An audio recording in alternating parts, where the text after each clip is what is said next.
I'll be about half an hour total.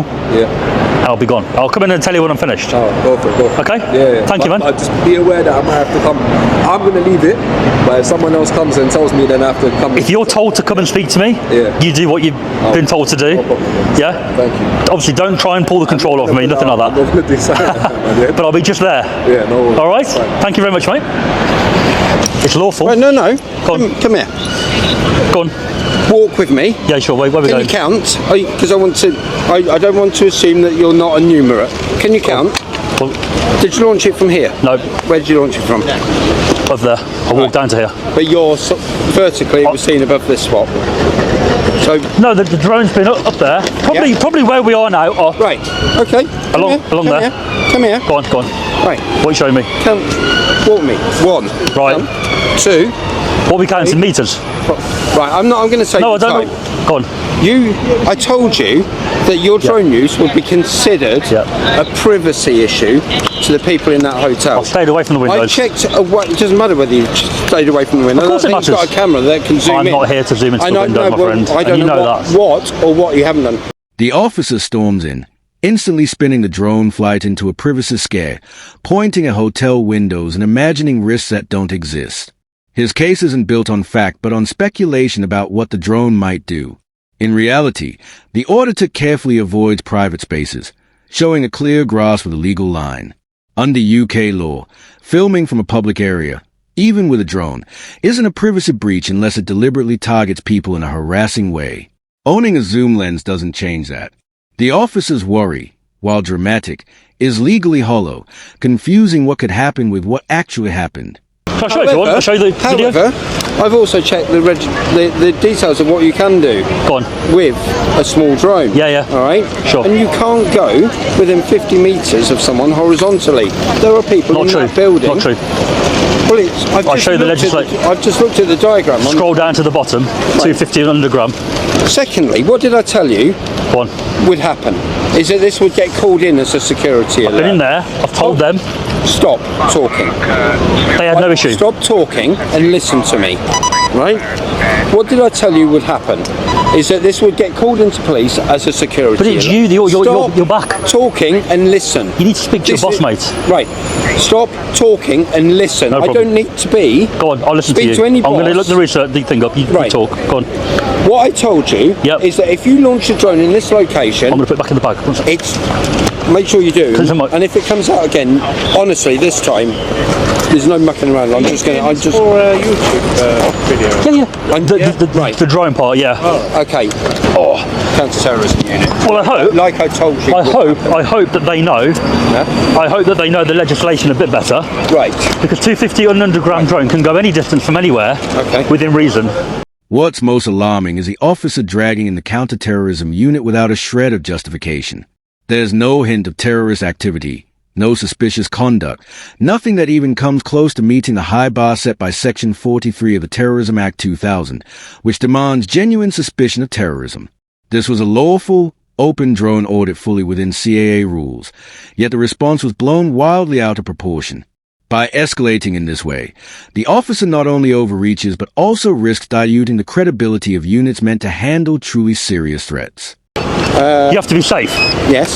So if I was to hover it over these people, clearly he's reckless. If I go and fly right up to the windows, it's a privacy issue.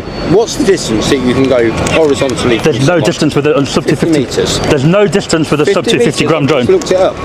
You're wrong. With the size of your drone. You're wrong. 50 metres. I've You're wrong. looked it up. You're wrong. Anyway, the point is, I said the point I'm making to you is not that this is an issue of the drone regulations. I'm not here to. But I'm not breaking any laws, my friend. I know you don't like it, but I'm okay to do it. Right. At the moment, you're not going to leave until I've taken your details under the Police Reform Act, Section 50. You've now got a right to give me details because you're doing something. What crime do you suspect me of? Okay, I breached the drone regulations and I haven't breached. I can show it if you want. Okay, you've caused a security alert to happen at this station that luckily I've been able to keep a lid on. Okay, because of the conversation we had earlier. The officer demanded the auditor's personal details, refusing to let him leave and leaning on Section 50 of the Police Reform Act 2002. But that law only applies if someone is genuinely causing harassment, alarm, or distress, something a calm, lawful drone flight clearly isn't. When pressed, the officer pivots to drone breaches and breach of the peace, but both claims collapse under scrutiny. Drone regulations fall under the Civil Aviation Authority, not police detention powers, and breach of the peace only applies where violence is happening or about to happen, neither of which exists here. By framing this as non-negotiable, the officer slides into an unlawful de facto detention, crossing into territory that could breach Article 5 of the Human Rights Act, the right to liberty. Had I not been here, or I'd been engaged with something else, that would likely to have escalated to something much bigger, which is the very breach of the peace that I advised you not to do, and yet you've gone ahead and done it. So, for that reason, I'm going to require your details. Can I just speak to this officer? No, not leave. I'm not going anywhere, I'm trying to talk to him. No, if you try to leave, okay, I will arrest you for a breach of the peace, right? You're talking to me, you can talk to him in a moment. Right. I believe you're overstepping your mark, and I'd like a senior officer to deal with this. I'm not going anywhere, mate. I'm not going to run away. You are not going anywhere, because if you do, you will be arrested, because I have not committed any offence. Right. I am lawful to fly here, my friend. I am lawful to fly here. Okay. The point, as I'm trying to explain to you, which you seem to childishly trying to be getting a reaction. I just want to fly my drone, mate. Social media channel, and I'm not really bothered. I don't want no reaction. Here I just want to fly my drone. Sure an international railway station, an iconic hotel, and another railway station across the road of national importance are able to carry on operating without pointless and avoidable security alerts. CAA, yeah. Right. Drones under 250 gram, right?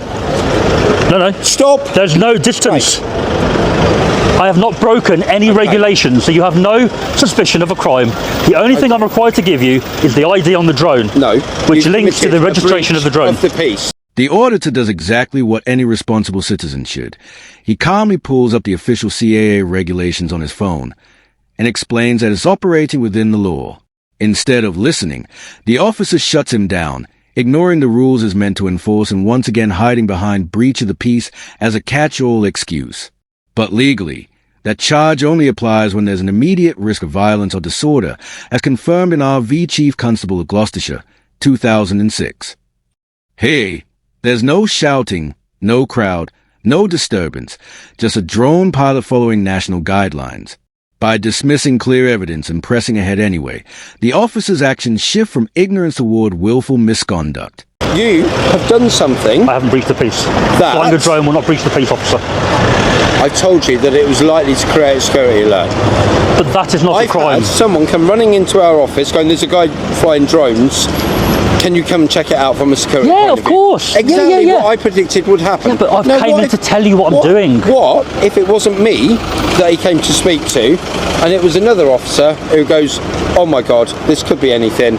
Let's generally, evacuate. look, I'll be honest with you. Or he'd gone straight to his manager before coming to us, and they'd made that decision. Okay. I told you that was a possibility. I can't stop people overreacting. No. I've told you. I've told the hotel. You can. I've pre-warned everybody. You can, because I told you that was a likely consequence to your behaviour. It's unjustified. And you carried on doing it. It's unreasonable. I'm not committing a crime. The auditor wasn't sneaking around or causing alarm. He was open, clear, and compliant. If a security alert was raised, it came from others misunderstanding the law, not from his actions. That's not breach of the peace. It's a failure of awareness. Legally, breach of the peace demand conduct likely to spark immediate violence or serious disorder, and it must stem from the accused person's behavior. Hey, the order to remain calm, transparent, and fully within the rules. If lawful actions trigger panic, that's not a crime, it's a training gap for staff and, more worryingly, for the officer himself. This officer on the end of the phone here is one of our drone specialists. He's going to categorically tell you cannot launch that from here. Listen to what he's got to say. Hello. And introduce himself. Jobs are good. In short, hello. Hi mate, it's PC Green with BTP. Basically, where you're trying to take off from my understanding, now I'm not there, but from my understanding, if you're looking at the maps that I'm looking at, which is drone assist, you are trying to take off within a restricted airspace. If you're trying to take off in that restricted airspace, you will be committing offence under the air navigation order. No, where I am, I'm I'm outside St Pancras, which is only in EGR. That's called 160 specified area. The Renaissance. Which is a specified area and shown as restricted airspace. No, the specified area is for helicopters only. Drones are allowed in the specified area. The City of London is very close, but I'm not in that zone. EGR 160 applies to helicopters under specific conditions like royal or VIP movements, managed by NOTAMs, and usually above 1,000 feet drone flights in the open category operate below 400 feet, well outside that range. Unless a live NOTAM or restriction zone is issued, EGR 160 has nothing to do with drones. The auditor knows this and points it out, backing his position with official CAA maps and apps that confirm no restriction exists here. In fact, he explains the law with more precision than the so-called specialist trying to lecture him. Also, have you got insurance, on a separate note, have you got insurance to be flying it for commercial purposes? I do. I don't think I need to have it, but I do have that, yes. If you're uploading it to YouTube and there's a potential for monetary gain, you need commercial insurance. I do have it anyway, I do, yeah. Can I get your insurance code, please? Code? Yep, there should be on your insurance document a code saying that it covers it. I don't have the details to log in right now, mate. I literally made it yesterday, but the thing is, I don't think I need to provide you that anyway, but I am with that company. If you check them out now... Under the air navigation order, mate, if I require that you provide me with proof of insurance to fly the drone for commercial purposes whilst you're with that drone and trying to fly it, and it's not got the code on your side of your aircraft with your operator ID number, that drone can be seized. I do have the code on the drone, yeah. I know I have to provide you that. Yeah, and it also says under that same navigation order that you are to provide proof of insurance. I don't need insurance though for this drone. You do, because you're flying it for commercial. YouTube counts as commercial purpose. If you're uploading it to YouTube, it's for a commercial purpose. Therefore, you require insurance. Even if the flight is filmed for Monet Eye's YouTube video, the auditor is flying a sub-20 kilogram drone in the open category, which under UK law in 2025 requires no insurance. There's no legal duty to hand over an insurance code to police or anyone else. The so-called drone specialist is misapplying rules that only apply to higher risk operations, heavy drones, dense crowds, or genuinely restricted zones. None of that is relevant here. This flight is low risk, fully compliant, and firmly within the boundaries of what's permitted without CAA authorization. Anyway, let me just try and log in. I don't have an issue giving it you, but Yeah, no, that's fine, mate. Yeah, he's got an insurance policy from FPV UK, and it says you're now covered by our £5 million public and product liability insurance, which includes commercial drone use. However, you have, as I explained to you, do you understand what a common law breach of the peace is?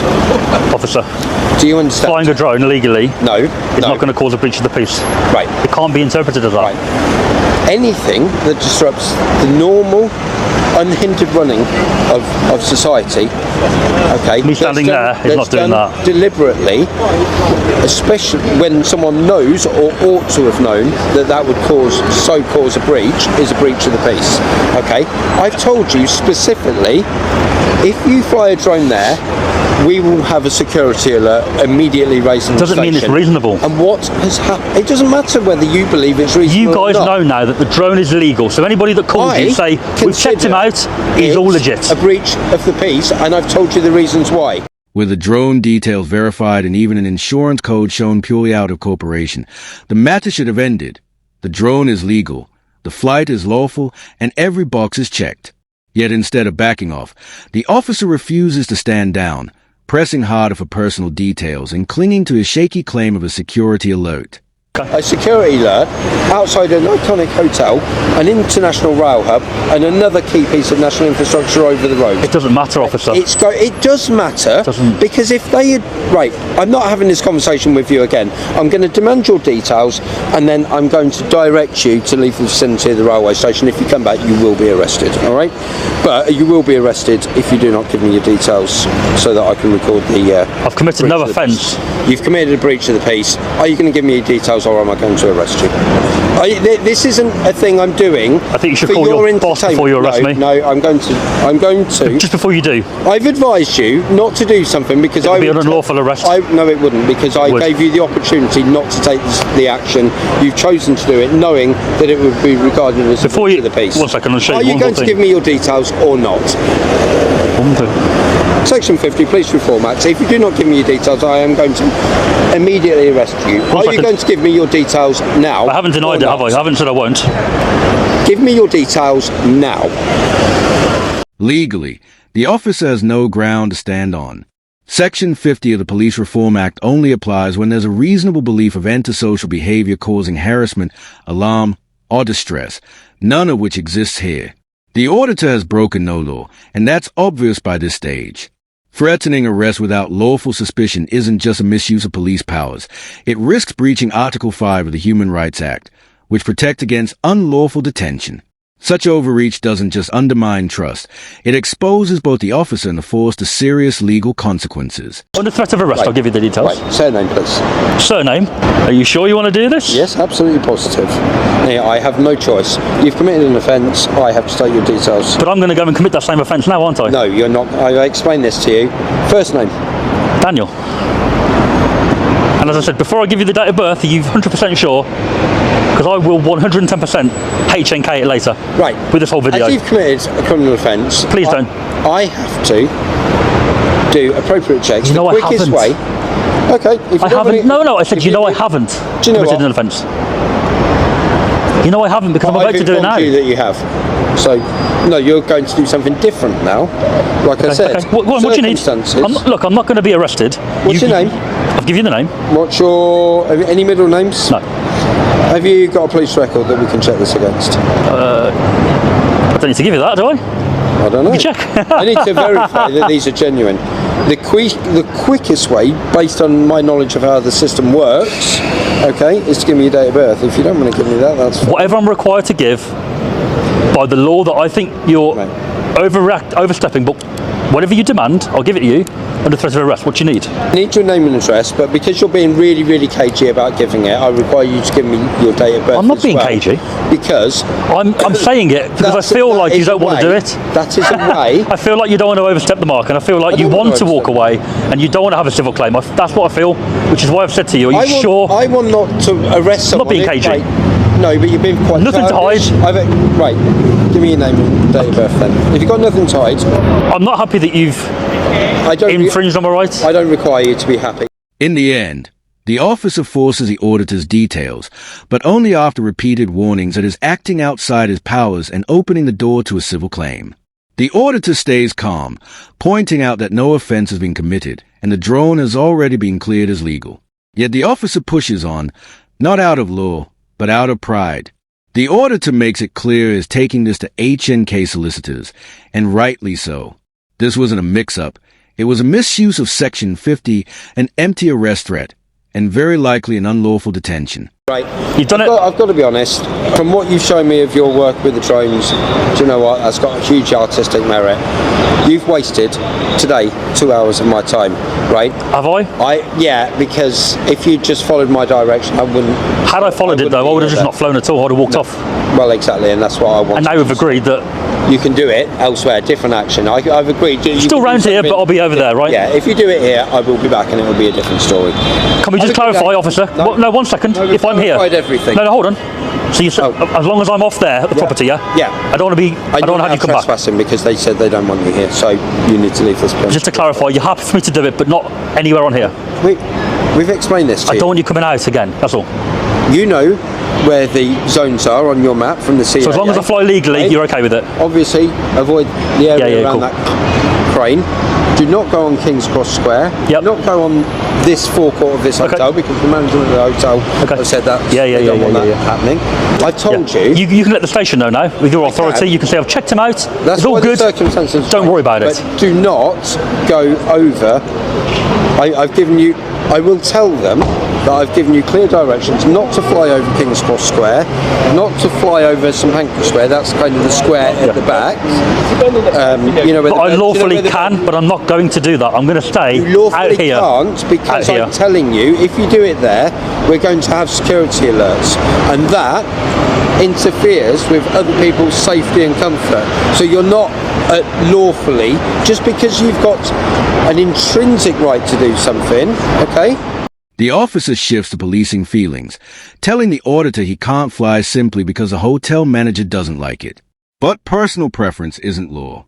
The flight is already verified as legal under CAA rules, and no manager or officer has the authority to override that.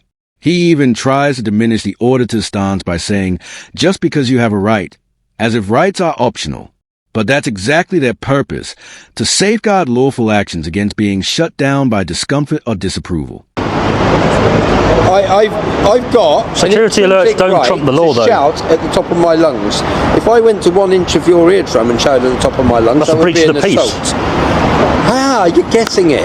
Because I'm a person that's saying you're breaching my peace.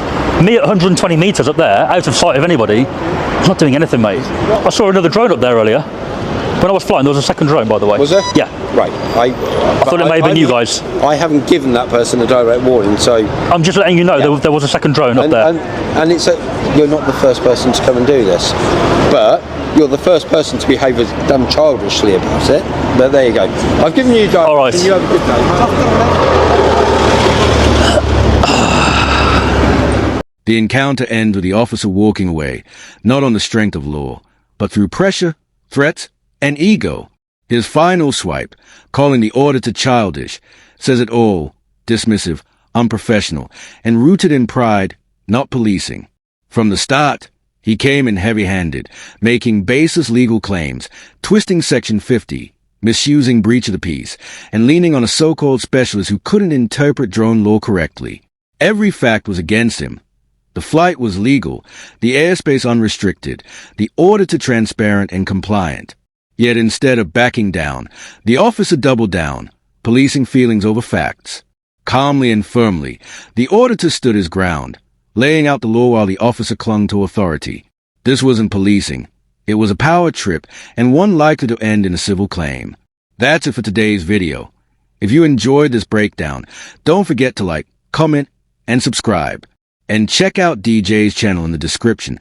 Show him some support. Thanks for watching.